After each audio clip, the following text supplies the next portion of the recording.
ശിവാ, തെച്ചു കേശുവേ, മക്കളെ. ആ എന്താ അച്ഛാ? 3 പേരും പഠിക്കണ? ആ, പഠിച്ചോണ്ടിരിക്കുക. Very good. പിന്നെ അച്ഛാ, ശിവാനി ഇടയ്ക്കിടയ്ക്ക് സംസാരിക്കുന്നുണ്ട് കേട്ടോ. ശിവ, അച്ഛാ വേണ്ട അച്ഛാ, നിങ്ങൾ പഠിച്ചോളാം. പഠി. നീലു, നീലു, ആ വാ. കണ്ടാ, ഇവിടെ പഠിക്കട്ടെ. മക്കളെ, നല്ലവണ്ണം പഠിച്ചാ നല്ല മാർക്ക് കിട്ടും. അങ്ങനെ ജീവിതത്തില് വിജയം കൈവരിക്കാം. എന്റെ അച്ഛാ, ഈ ജീവിത വിജയം കൈവരിക്കണമെങ്കിൽ ഈ പഠിപ്പ് മാത്രം പോരാ, അതിന് ആത്മവിശ്വാസം വേണം കേട്ടാ. എന്റെ ശിവാനിയാണ് ഈ പറയണത്. അവള് പറഞ്ഞത് ശരിയാ, ആത്മവിശ്വാസം വേണം ജീവിതത്തിൽ വിജയങ്ങൾ കൈവരിക്കാൻ, അല്ലാതെ വെറുതെ പുസ്തകപ്പുഴായാ പോരാ. അവൻ പറഞ്ഞത് കറക്റ്റ്. അച്ഛൻ വെറും പുസ്തകപ്പുഴായിരുന്നില്ല, അച്ഛന്റെ അനുഭവമാണ് അച്ഛനെ ഇവിടം വരെ എത്തിച്ചത്. അത് കറക്റ്റ്.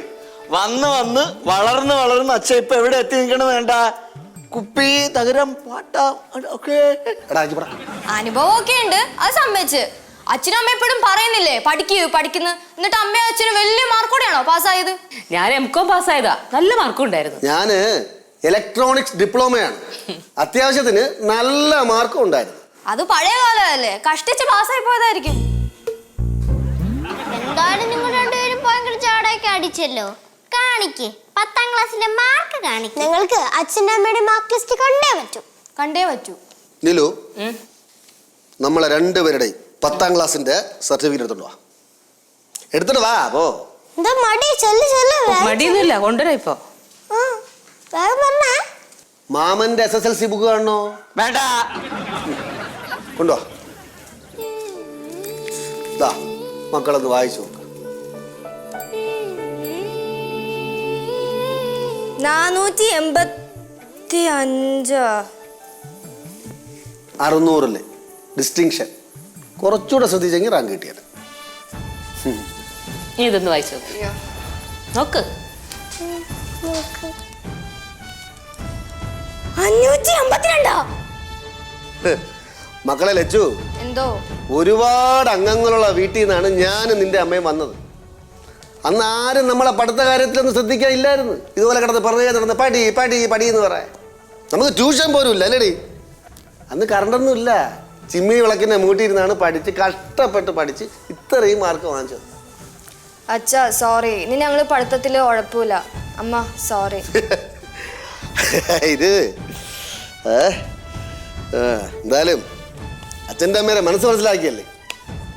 ഇനി പണ്ട് അച്ഛൻ ഇലക്ട്രോണിക്സ് ഡിപ്ലോമ പഠിക്കാൻ പോയൊരു കഥയുണ്ട്. ഈ കഥ നടക്കുന്നത് അങ്ങ് നെയ്യാറ്റിങ്കര കുളത്തറയിലാണ്. അതാ നിങ്ങൾ ആ വീട് കാണുന്നില്ലേ? അതെ, അതാരാണ്? അവൻ തന്നെ ചപ്രത്തലയൻ പേത്തല ബാലേന്ദ്രൻ. അല്ല, അളിയൻ.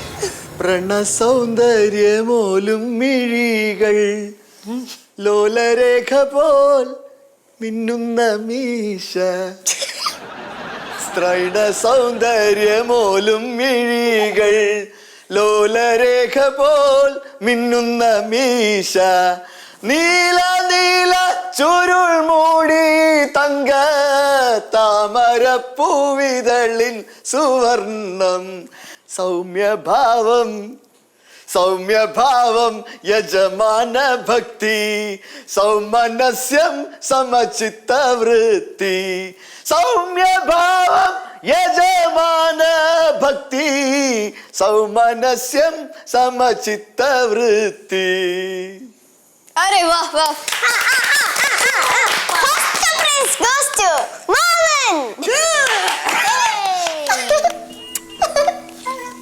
ഇതെവിടുന്ന് പഠിച്ചേ?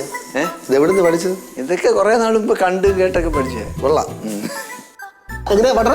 സ്ത്രൈണ സൗന്ദര്യമോലും മിഴികൾ, ലോലരേഖ പോൽ മിന്നുന്ന മീശ. ആരമീശ?